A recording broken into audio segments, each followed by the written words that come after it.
Good morning, guys. Today we are going for a drive in the new Nissan Z, and I can't wait to show you this. I'm addicted to it. I can't wait to get back into the car as soon as I leave it. So today it's Sunday morning, 6:40.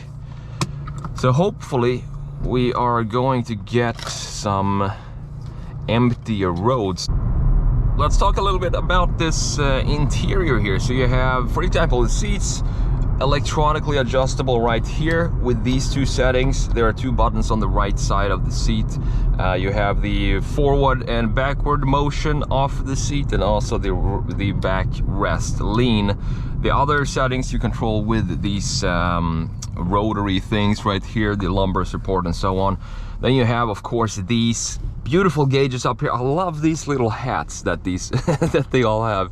They look so cozy in there. And what I love about this interior, guys, this is what I've been talking about for a while now, and that is that we have a digital gauge cluster, fully digital, customizable. You can do whatever you want with it, and a digital infotainment screen. But look at this. It's actually a nicely designed shape of this thing. It's not a big curved iPad slapped on the dash. I actually prefer this, even though it might look a little more old school than having a big iPad on the dash. But this just looks so much better, and it feels warmer. It feels more welcoming, in my opinion. So it's a great interior by Nissan. Even though, yes, I know a lot of this is carried over from the Nissan 370Z. The door panels, the entire door panel is the same, and these switches, as I said in the previous video, also the same.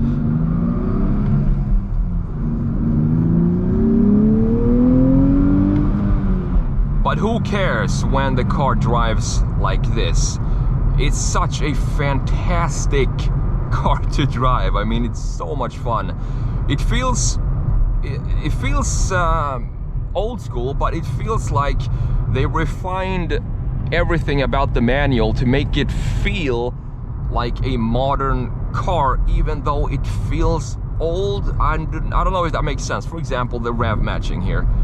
It's just a beautiful feature that I know if you're a race car driver every single day, yeah, you might want to rev match every single downshift you do yourself. But in daily driving, it just makes the ride so much smoother and less jerky when you have that. And I think that's a great feature. Yeah, it just goes. One thing I love sitting in here is that when I look in the rearview mirrors, as you can see right there, I can see that beautiful rear fender sticking out, just telling me that I'm in a sports car, a rear-wheel drive sports car. So let's talk about some of the spec and tech of the new Nissan Z. It has a twin turbocharged 3-liter V6 engine, 350 pound-feet of torque, and 400 horsepower sent to the rear wheels, which is fantastic. I think that's such a good combination that we rarely see these days, and that combination in itself is the reason why Nissan decided to take stuff out of the 370Z to reduce costs, because they can't afford to build a brand new sports car from scratch.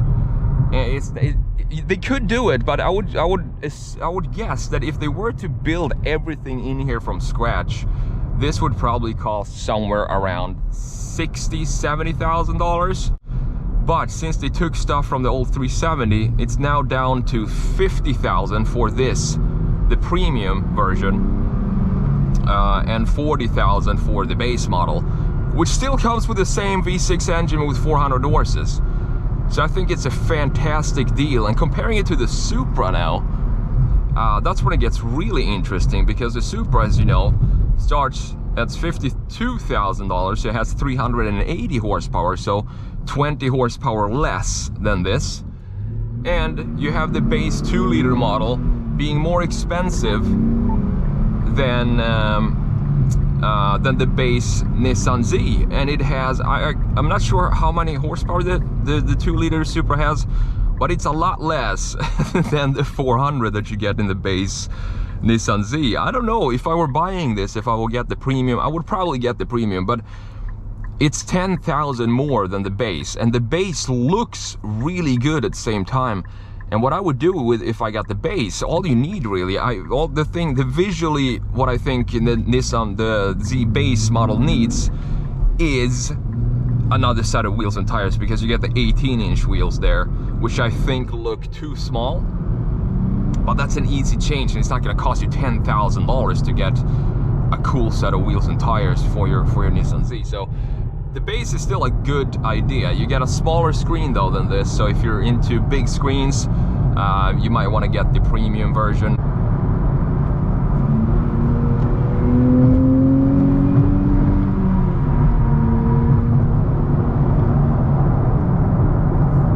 And we're on I-95. It looks like it's a little less traffic than normal. So cruising here in highway speeds, what can I tell you? It's a little noisy in here. Nothing that I'm complaining about at all. Really, it's noisy. It has performance wheels and tires, big wheels and tires. And I've said this I made a quick POV driving video on my third channel yesterday, and what I said there is everything that you're annoyed with potentially by this car, you're going to kind of forgive as soon as you get into the driving experience of this car, because it is such a nice car to drive in every aspect of it being a sports car. It has the power, and you have the power right above 3,000, like 3,500 RPM. If you keep your power there, or your revs there, you have the power right under your foot. It's right there. The turbo is boosted, it's ready to go. 3,500 RPM, and I love that. It reminds me of my old Nissan 200 SX that I had back in Sweden, which was, I think I had like 240 horsepower in that. And it was such a fun car to drive, manual transmission. I bought it, it was my first performance car that I bought. And it also has a turbo, obviously. The 240 SX that we had, that you guys had here in the US, that did not have a turbo, but the European version, the Japanese version, had the turbo, and I had the turbo, the 200 SX. This has the same kind of feeling like that, and I love it about this car. And now I have, of course, a Camry wanting to race me here. Let's see if it's a black roof Camry. It's giving me the thumbs up, looking at the Nissan Z here. That's fun. I don't know if it wants to race or whatever it wants to do, but it's cool. Always fun to see people loving the car. That's one of the, you know, it just gives a lot of good vibes when it comes to the design. Everybody loves this car, as you can see. He's just pulling. I'm not gonna race him today, but maybe another time on a track or something. Talking about this interior a little bit more, we have there are a couple of things that you learn to that kind of comes up when you think about it, when you've been driving it for a while. One thing is, if you have two cups, if you have a passenger, both of you guys have a cup of some sort, or want to have a cup holder, there is one right here. This is probably the for the driver. It's right there, and then you have one right back here, so you have to move back this armrest, and what that does is you don't really have an armrest to rest your arm on with this when this is slid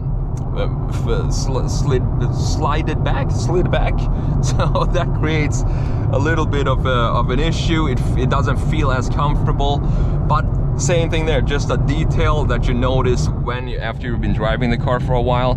Another detail is when you want to change lane here, for example, and you want to do one tap on the indicator stalk.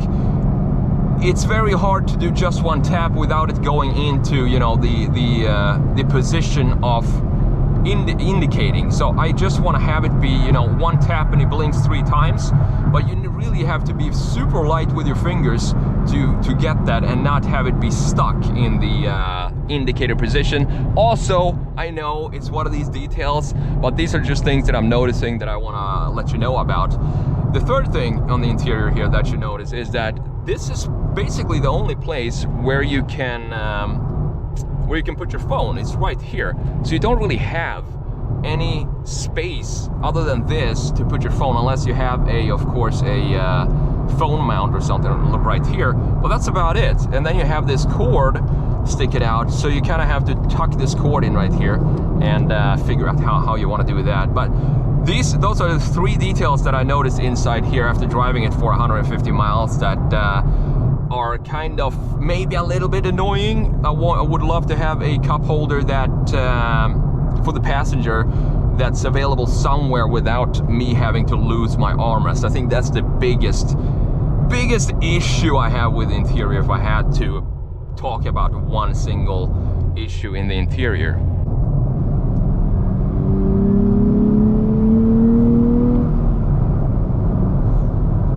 Cruising at 75 right here. It's a really comfortable car. It's a lot more comfortable than the GR86 that I drove a couple of weeks back, but that would be expected. I mean, this is a $50,000 car, and that is a, what was it, 28 or something like that. So it's almost half the price. So that car was a really fun car to just throw around corners, but I wouldn't call it a good sort of GT car or road trip car. This, however, I can sit in all day and drive and not have any issues whatsoever.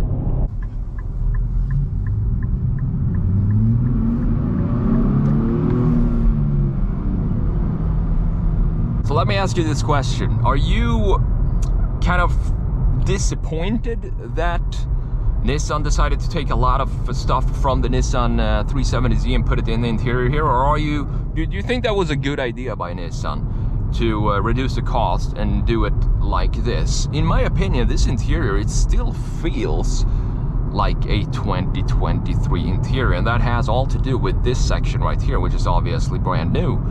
The rest of the stuff, they're just functional dials, and I don't care what type of design this has, or that it has an old design for the climate control knob, or the same design as we've seen on the Nissan 370Z right here in the door handle. I don't care about that at all. I do definitely prefer that they put that in and reduce the cost of the car. It's a $50,000 car for the premium, which is fantastic deal for what you get in this day and age. Creating a sports car, it's not cheap these days because everybody's creating crossovers, and this doesn't try to be good at anything else of being a sports car. It's more angled towards a GT car than the, as I just took an example, the GR86, which is more of a sort of track car that you would have fun with on a very curvy, maybe small track. This does both. It could be fun on the track, but it could also be a good GT car, as I said, when we're out on the highway. And for $50,000, this is exactly what Supra did with BMW as well. To be able to put out a new Supra, they had to reduce the cost because it wouldn't make sense to develop a sports car from scratch. Sports cars are unfortunately not a priority segment for any manufacturer these days, except for dedicated sports car manufacturers. But if Nissan or Toyota wants to put out a sports car, they need to collaborate with other companies, or even better, I think this is a better option, like Nissan did, just take stuff from the old car that was functional and use that in the new car. One detail I love about the gauge cluster here is this tachometer. So I like that. I don't know if you can see it. You can probably see it a little bit here on the GoPro, but whatever section of the tachometer that's behind the needle itself is a little thicker than the segment that's in front of it. And I think that just adds another one of these visual, it makes it clearer where you are in the tachometer, because the needle itself is pretty small. So having this thickness in the white line here after the needle, it kind of shows you or I don't know what this is called. I'm just calling it a needle, a hand maybe. Sorry if I'm using the right word, the wrong word here, but you get what I'm saying. It's just a cool little detail, graphic detail that they put in the screen here. And this screen, by the way, it's super high resolution. It does, I can't see the pixels, and I think that looks really nice. And now we're coming up to the beach up here.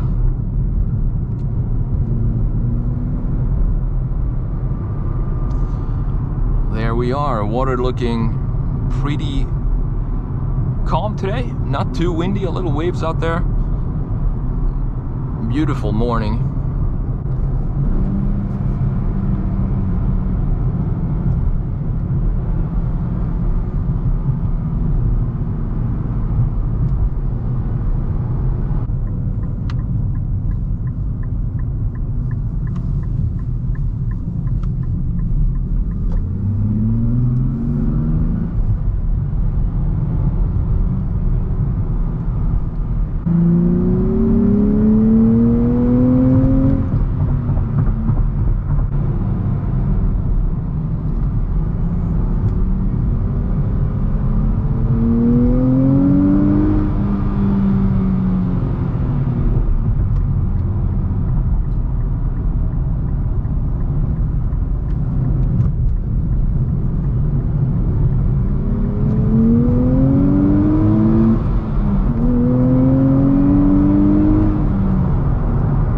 So guys, that's my driving review of the new Nissan Z. I'm super happy that Nissan decided to put this car out, because it's such an iconic car that shouldn't die just because, you know, sports cars are getting less and less popular these days. They should still make something like this, and I'm glad they did. Encourage you to go and drive this car if you're in the market of thinking of maybe getting this or the Supra.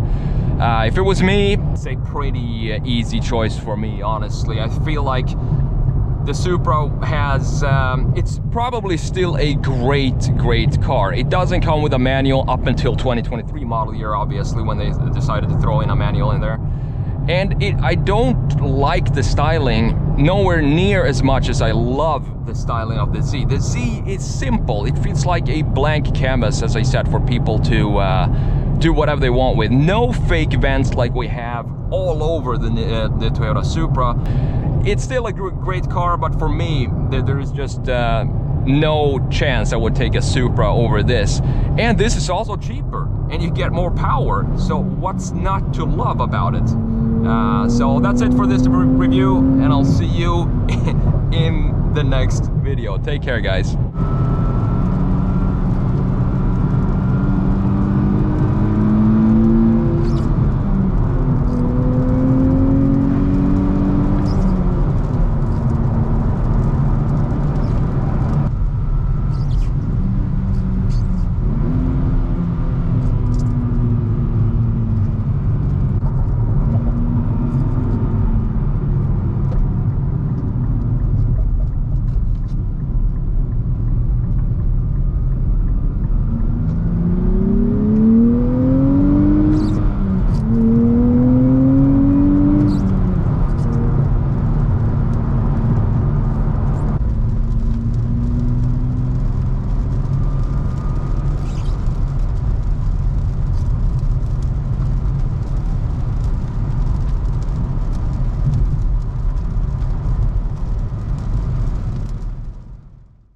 Bye.